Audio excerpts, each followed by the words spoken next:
Hi everyone, my name is Kayla Toure and I'm the National American Miss Teen, and welcome to my Instagram live series AA-ish in honor of Asian American and Pacific Islander Heritage Month. This is my first episode and today I have a very special guest, someone that I actually go to school with. That's my major. So further ado, let's welcome Jake. So Jake, yes, Jake. Thank you, everyone. Thank you. Of course. And as you guys can see, Jake has on the New York Teen sash. I'm actually a New York teen, Yes. so we competed together. We competed together, and he won, obviously. We're dual title holders. Of course, dual title holders. Mm-hmm. Yeah. So I'm gonna do a little intro about Jake, and then we're gonna start getting into the questions. Then we're gonna play a game, and we're gonna get to learn all about Jake and his exciting life. So It works. It's my first time hearing this too, guys. yes. So Jake is a freshman at Pace University School of Performing Arts, studying acting for film, television, voiceovers, and commercials, also known as FTVC. Whenever Jake isn't acting, he's creating digital online content. Whether it's short form videos about K-pop on TikTok, vlogging on YouTube, or making graphics for 47 magazine on Instagram, Jake is always making something for the eyes to feast on. Welcome, Jake. Yes, that was so good. Thank you. Killed that. I mean, this is all about you. Technically, you killed it. Thanks. But we Like both that killed vocal it. delivery? Oh, thank you. Thank You've you. been doing your homework. Listen, we've been having vocal classes, guys, and I've been working on the warm-ups for sure. Right. Shout out to Diana Cortez. Yes, the best. Okay, so let's get into all of these questions. I have a lot to ask you. Okay, I'm ready. So we talked a little bit about you in the bio, but of course there's so many more dimensions and there's so many more levels of who you are. So can you talk to us more about yourself and how you got into acting? Yeah, oh my god, there's so many dimensions to myself. Well, I started getting into acting when I was around 10, and I auditioned for my 4th grade musical because I was in choir, and I just kind of did it as let's see what happens, we'll see how we do this, and I ended up getting cast in the show, and I realized I really like it, and I was like, I think I can kind of do this. So I come from a mostly theater and musical theater background, so that's where I really got my foundations in acting. My middle school drama teacher, she taught me how to act essentially, and I didn't really get into screen acting until I got here. I auditioned for all 3 acting programs here at Pace, got waitlisted from musical theater and FTVC. I waited a little bit because I really loved the school.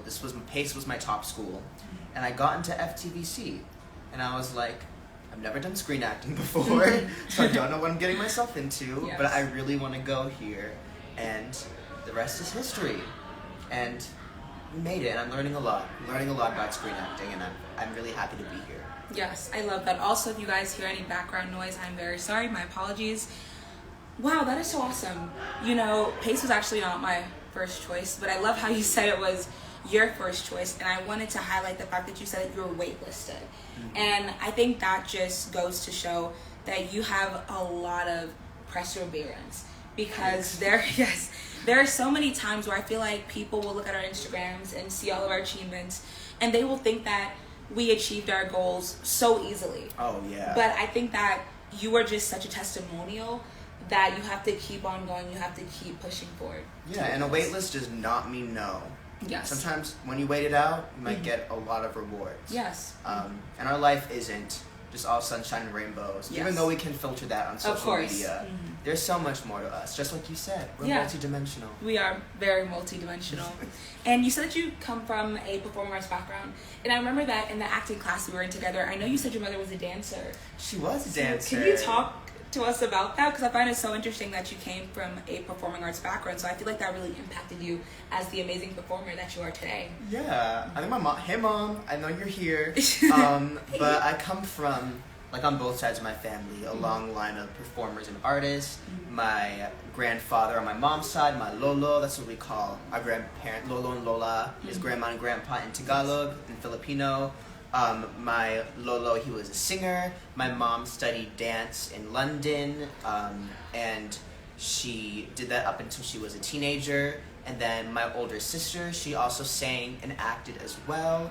On my dad's side, they're more visual artists. So my grandma and my grandpa were both painters, and my dad also draws and sketches as well.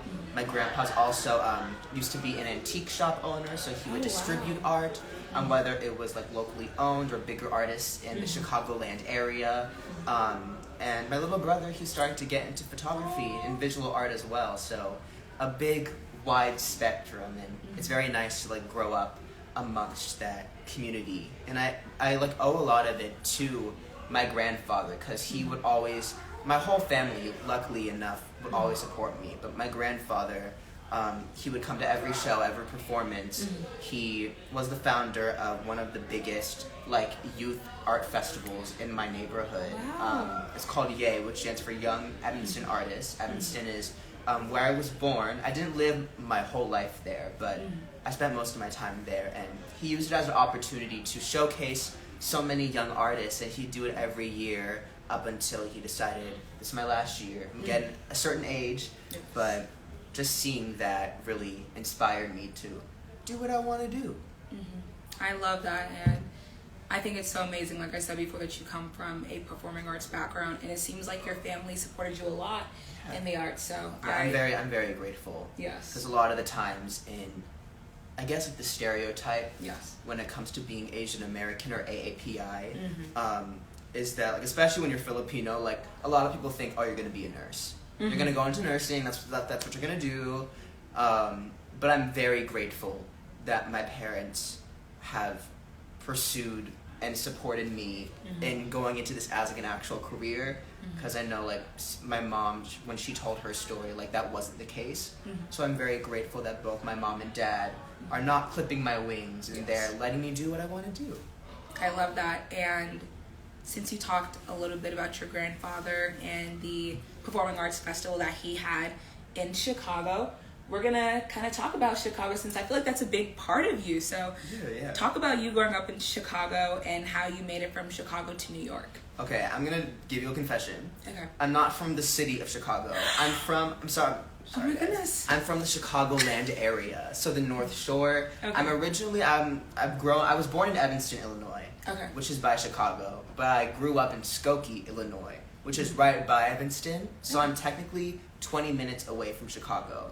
It's just a lot easier to say Chicago or the Chicagoland area, but I will say that the city of Chicago, especially as I got older, has played a big part in my life, because I started when I was 14, 15, I realized that I could just use the train. We have our own like subway system, our own like train system. So I could go into Chinatown, go to things like the Art Institute, see theater, and I realized that there was this whole new world of arts that it was right there. It was like 20 minutes away from me. And it was just beautiful.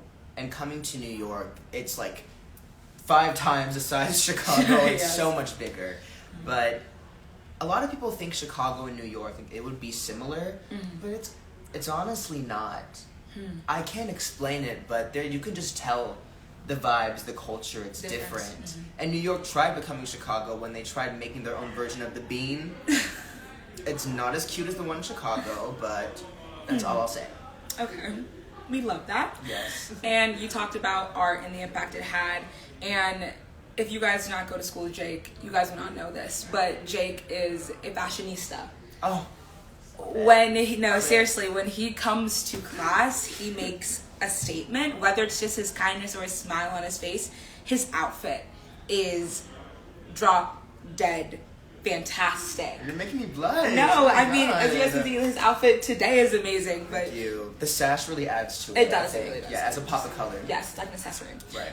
So I just wanted to talk about that, since you said that art made a big impact for you, and especially for me, I feel like fashion is an expression of art. So do you think you coming from a tiny part of Illinois, do you think that impacted the way of your dressing? And like I said before, you're into fashion, so do you have any like inspirations on people that dress in fashion? Oh my gosh. Well, when it comes to fashion, I have had many different phases in my life. Some I definitely do not want to look back on. But really just being on social media for a very long time, ever since I was like 11 or 12. Yes. Seeing the different trends that come through, as well as thrifting. I had a thrift store very close to my house, and I learned how to be resourceful and look at. It was a lot of like trial and error, seeing what works for me and my body, what I feel comfortable in, exploring like different masculine and feminine traits to my style and my wardrobe. So yeah, I think being in Illinois and going to high school and stuff, seeing what the people wore, seeing what I liked, didn't like, and I always try to find a way to stand out, especially my senior year, because I was like, we were gone for 2 years. Of course. I couldn't, like, I was really finding my style during the pandemic. Oh my goodness, for so sure. I came back and I was like, I need to show people who I am. Like, senior year, like, ready to go. Of course. But yeah, it's just like, it's honestly just like drawing, like a canvas, seeing what colors match, what looks good on me, what makes me feel good, because if you're wearing clothes, you have to feel good in it. Yes. Or else you can't let the clothes wear you. Of course. So yeah, just a lot of trial and error, honestly. I love that. And since we were talking about fashion, we're going to play our first game. Oh, there's games? Yes. So, I'm going to move over here, guys, because can't let Jake see the answers. Okay. So, we are going to play a completely different game than we played in HBCU-ish. I don't know if you guys remember. If you guys did watch HBCU-ish, we did a lot of this or that, and we did Guess That Quote. But I wanted to change it up a bit for AA-ish. So, we're going to play a game called Two Truths and One Lie. Oh no. Yes. No. And I've added one special person that Jake really admires. So I'm expecting you to at least get this person's one. Okay. But we have 3 people that I chose. Okay. So I think I'm gonna pick this person last though. Okay. So about this. First we're gonna do Miss Kamala Harris. Okay. I'm gonna tell you 3, and you're gonna let me know which one is a true, which 2 truths and 1 lie. Okay. Number 1, she is the first female vice president plus African American / Asian American vice president. Next, her father is Southeast Asian. Next, her name was given as a nod to her Indian roots. It means lotus and is another name for a Hindu goddess of health, wealth, and love. Okay, I feel like I know, like, for a fact the first one is true. The first one is definitely true. And I feel like, I think the second one is a lie. Because I think it might be her mom. Like, it might be a trick question. I don't know. That's my final answer. Okay. Oh. You're right. Oh, yeah! Okay. Yes. Awesome. Okay. Next one. This is Priyanka Chopra? Jonas. Oh, Jonas Yes. Chopra. Yes, I didn't want to Yeah. say her name wrong. Chopra. Married to Nick Jonas. Yes, married Yes. to Nick Jonas. Okay, let's go. She is one of the highest paid actresses in India and is the first Indian-born actress to lead an American primetime network show in television history. Work. Next one, she is a nepotism baby. And the next one, she is starring in a movie with her husband, Nick Jonas. Is the third one a lie? That's wrong. It's the second one. Really? She's not a nepotism She's baby. she's not a nepo baby, guys. It's Not confirmed. a nepo baby. Yes. Shout out to her. Shout out to her. Self-made. Self-made. And she's actually having a movie with her husband. Oh my god, what's it about? What's it about? Do you know? I don't know, but I saw a commercial about it a few months ago. It might have been a week. No, it was a month ago. Ooh, we'll So, confirm later. We'll confirm later. We'll let you guys know. And this is the last one, and I'm expecting you to get this right. So we'll see. Michelle Yeoh. Oh no! Yes. Guys. Michelle. Yes, guys. In our acting class, Jake did a whole PowerPoint about her. So I'm expecting him to get I actually right. know her. She's Yes. just like, she's so busy, she never responds to any of my messages. He's like best friends with her pretty much. Right, yeah. Yeah. She's just like, all the success. Of She course. doesn't have time to check her phone. Yeah, the Academy Award. I mean, she's just She's so busy, she doesn't even follow me back on for Instagram. sure. But they're best friends. Don't worry, Exactly. guys. Don't worry. Okay, let's go. Michelle Yeoh. I mean, the queen. Right. Number 1, she won the title of Miss Malaysia in 1983. She won both an Academy Award and a Primetime Emmy for Best Leading Actress this year. And she is trilingual.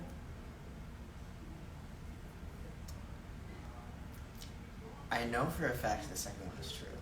I know she did win Miss Malaysia, but I don't know I forgot what year, but I know it was the 80s. I think the third one is the lie.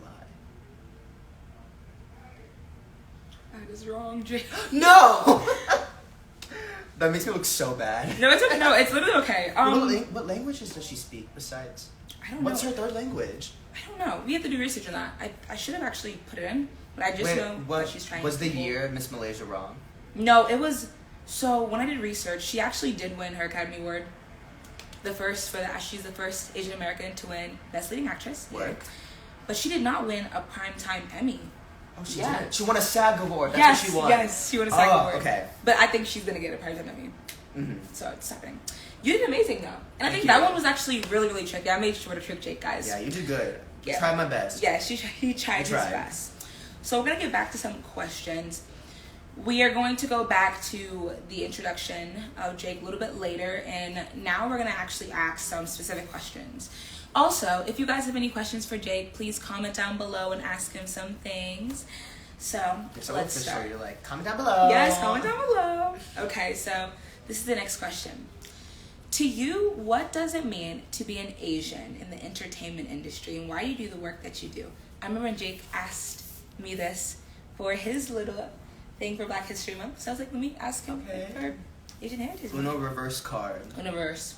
Oh my gosh, what a loaded question. Mm-hmm. Well, being AAPI in this industry, honestly, being aware that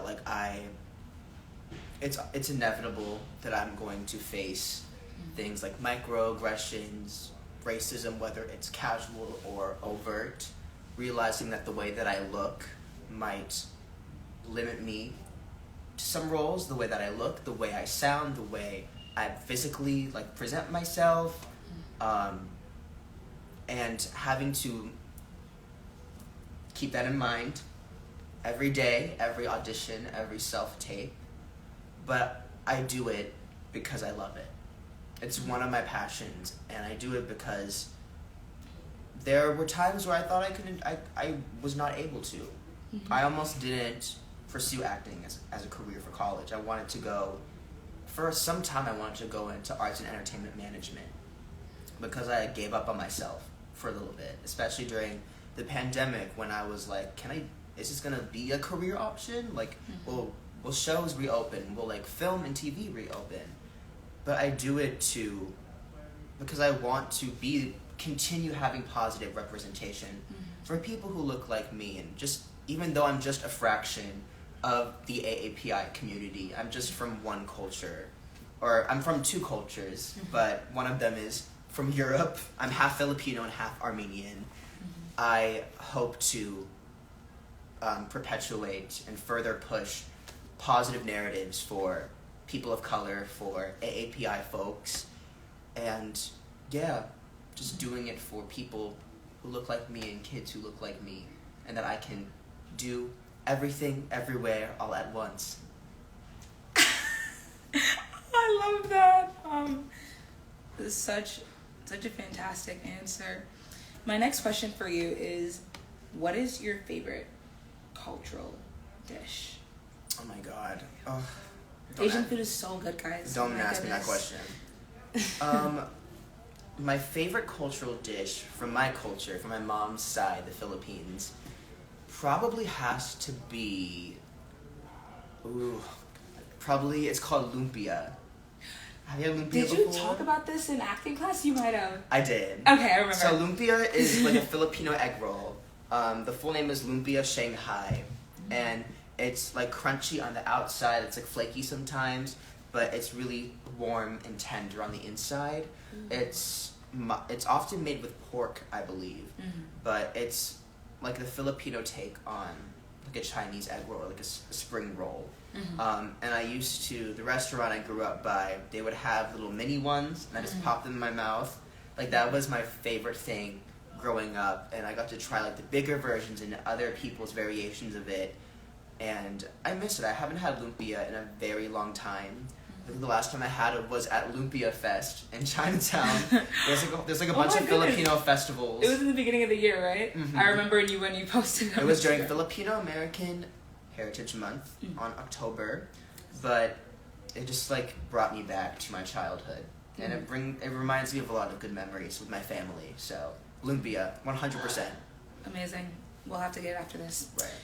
And since you are Filipino, and for all my pageant friends that are on here, you guys know that the Philippines kills it, like at every single pageant. Let me know if I'm mistaken, but I think that the Philippines and possibly the United States, I think both of them have probably won Miss Universe the most. Let me know if I'm wrong.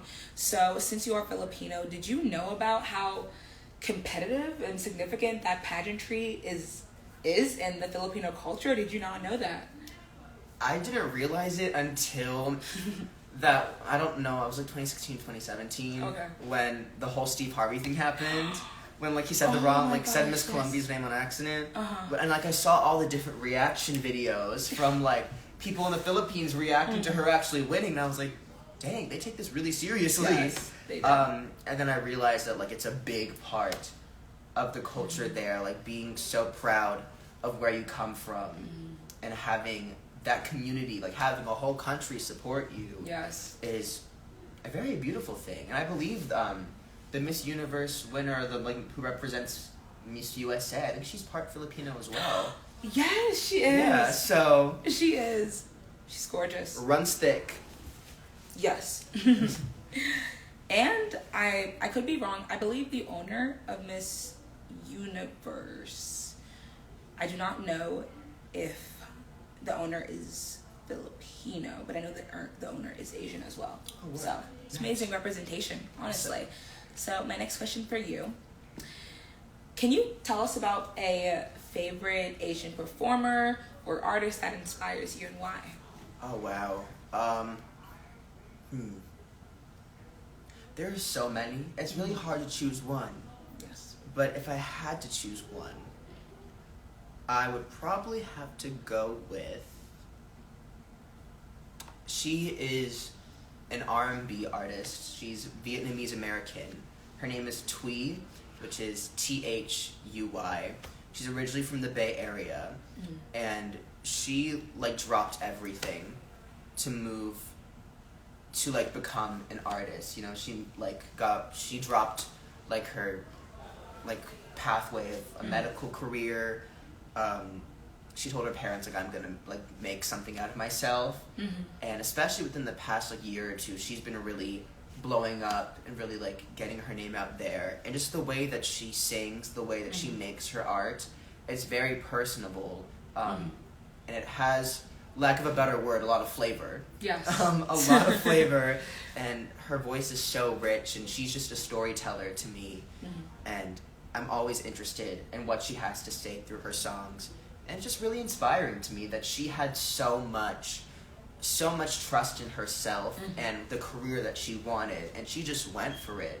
And she's been like doing this since like 2015, and she's just now getting a bigger platform. She was like on the Vivos like next to watch list for 2022, and it just goes to show that like sometimes the journey might not be really short, it might be very long. Yes. But she's out here making moves, and I'm so proud of her, even though I do not know her in real life yet. Manifestation. It just really it's just really exciting to kind of see her grow, because she's beautiful. She's a great artist. Yes. And I love how you said that her music is very personable.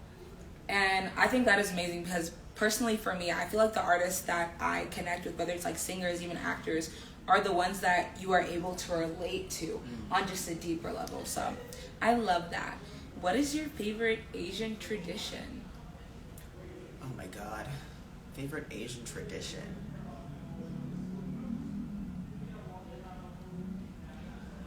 Damn. Karaoke. Oh my goodness. In Filipino culture, I'm sure it's also really big in other cultures, but like karaoke is a very popular activity. Yeah. Like it's during every party, every event, someone's birthday. Like it's a thing that you do. Like during Thanksgiving, Because for some reason, everyone in the Philippines can sing, which is weird to me. Like, my mom claims that she can't sing, but like I know she can. She's just an alto. Okay. But she can, but like, everyone can sing, and it's so weird. Yes. But it's a blessing in disguise, I guess. But it's just a fun thing to bond with each other, and through song, through music, and also like it's a judgment-free zone. I feel like I can like sing, because there's a difference between like singing, like actually singing, versus like karaoke singing. Yes. However, when you're karaoke singing with a bunch of Filipino people, you kind of have to like actually sing. Okay. Because everyone's like, ah! I'm like, damn. Okay. I didn't know you could hit that note. But you could sing too, Jake. I know. Jake is first off, sorry to interrupt you, but I just wanted to highlight that Jake is a triple threat, guys. Oh, he can dance, and I would make him dance right now if he wasn't wearing such a beautiful outfit. Right. Can't ruin the sash. Yes. Can't ruin the sash that I won. Yes, of course he won. His dancing is incredible. He's actually on is it the K-pop dance team in the school? Yeah, I worked with them for a little bit. Yeah. Yes, and his singing is incredible. I would make him sing, but he'll sing maybe another time. And then just acting, and he's also phenomenal at anything social media content wise. Oh, thank you. Yes, you're just gassing me up. I'm sorry. Listen, I have to highlight you. It's getting a little hot in here. Yes. And when you said karaoke, I was so happy because when I was in, I think, middle school, my friend had a party at this karaoke place. And I believe it was a Filipino place. And it was when you said that when, like, I actually connected, like, oh my goodness, it's a part of the Filipino/Asian culture. So yeah. I think that is literally amazing. It's like a second language. Like, it's yes. so universal for any event. It's just a great way to spark joy and yes. make memories. I love it. And my next question before we do a very special part in the live is, what can people do to celebrate Asian History Month in a respectful way? Because I feel like, for me personally, I feel like we do not talk about it as much as we should. So what can we do for those that are watching to celebrate it or to educate people on it? A way that I like to celebrate AAPI Heritage Month is to support a small or locally owned AAPI businesses. We have the luxury of being right next to Chinatown from our school. It's like 10 minutes walking.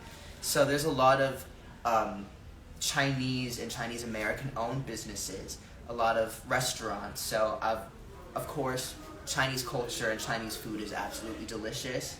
And you can have a great meal while knowing you're supporting a business, especially during that specific area, yes. NYC Chinatown.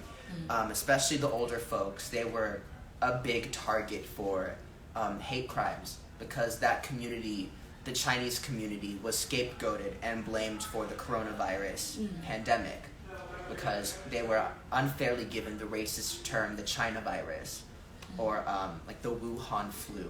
And those are not terms we should be using. No. And as a result of that, people would do really bad things to that community, especially the older people who might have a little bit more trouble defending themselves. It got so intense to the point where people had to be on shift helping them cross the street so nothing bad would happen to them, which should not be happening for any community of color. Yes. So I always try to specifically go to that area and support a business because they put so much love and culture and effort into their work, into their food, and it's very beautiful. So yeah, that's what I do. I love that. Eating. Yes. Okay, guys. So the next portion of the Instagram Live, Jake is going to show us his very special card collection. And yes, if you guys do not know, Jake has over 36,000 followers on TikTok. A lot of people. And yes, to me and it is. Of course, it is. It's a lot of people. 36,000. Oh my goodness. And one of the things that he highlights is his card collection. Yes. His K-pop card collection, correct? Yes. So, do you want to talk a little bit about it and then show us it? So I'm all ears. I'm so excited. So this is just one of my binders. I have 3. But I've been collecting K-pop albums for 3 years because I got my first job, my fast food job that I was there for 2 years. I got it in 2020. And my first paycheck came through and I was like, I can finally buy albums now. Like, I have a job. Like, I'm making big boy money. Yes. And K-pop albums, if you don't know, are very different from regular CDs. It's a little bit more expensive. It can range from like $15 to $30 for a regular album. But most of the time, it comes with a lot of inclusions. Like, it's not just a CD. It comes with, like, a photo book, which is, like, a mini magazine of, like, the photo shoot and, like, promotional pictures. It comes with postcards, posters, stickers, a lot of goodies. But the main thing that people buy these albums for are these things called photo cards. And photo cards, when you open an album, K-pop is very known for their groups. Like, there's not a lot of popular solo artists in K-pop. There's a lot of, like, it's the group formula, group culture. So it's a lot of boy groups and girl groups. And the fun part about buying an album is that you don't know what member of a group you're going to get. And it's just like a little card with like a selfie a member took on like a piece of paper. It's like a Pokemon card. Like you don't know what you're getting. Which is really nice. Sometimes you get doubles, and I'm like, I have to trade online now because people trade like through Instagram and through Twitter and stuff to get the member they want. And so I have been collecting for a very long time. Yes. And it's taken a lot of energy and money, but I'm really proud of my collection. This is one of my binders. So people have like photo card binders to collect things, to have in their album. So this is just like one of the pages. So it usually comes in like packs of 9 here, and people for extra protection put like sleeves, like plastic sleeves on there to like preserve the card. It's PVC free, so the color and like the picture won't stain, but it's literally just like a selfie and then like a little message they write on the back, whether sometimes it's in English, sometimes it's in Korean because it's K-pop. Yes. But there's always at least like usually one member that speaks English because there's a lot of Australians that break into the K-pop industry, a lot of Australian Koreans. So like for example, this one is in English. It says, "Can I borrow your hoodie?" for a reason I'm not sure why. But yeah, it's just a fun thing I can do, and I like separate it by group. And so like this is New Jeans. They're very popular, especially on TikTok. So I have like all of their cards so far, and then I just like organize it by group and stuff, and by release. So like the earlier cards are on the first page here. Yeah, it's just a fun hobby I can do, and luckily I am like starting to actually kind of make it. I say this very loosely, but like a career, kind of building a platform, and I can talk to people who follow me and like talk about collecting and just have fun with them and give them advice and also get advice from them. I'm always learning about different types of resources and stuff from collecting, and it's just a great learning experience. That is so cool, Jake. I mean, you guys have to see the astonishment. You guys have to be here to see the astonishment. That is so cool. Oh my goodness. Yeah, I mean, let me open this up. Thank you. It is incredible, guys. I've never heard of this before. Yeah. Yeah, I mean, I really hope that like Western artists like bring it in, not in like a form of like gentrification or anything, but I feel like it would sell better. Like if Beyonce or like Ariana, they had their own photo cards. Like the sales for K-pop albums are so big. Like they're starting to get into Barnes and Noble. They're starting to like, be sold at Target. Really? That's how popular they are internationally. It's more like the bigger groups that get sold. Yes. But it's such a big part of the collecting culture, and it does sales, just like a little piece of paper. So I hope Ariana Grande gets photo cards. I know, this one's sparkly, guys. Oh my goodness. Let me show the camera. That might be my favorite. This one has like a sparkly sleeve. It's rainbow. She's cute. But That yeah, is really nice. literally amazing.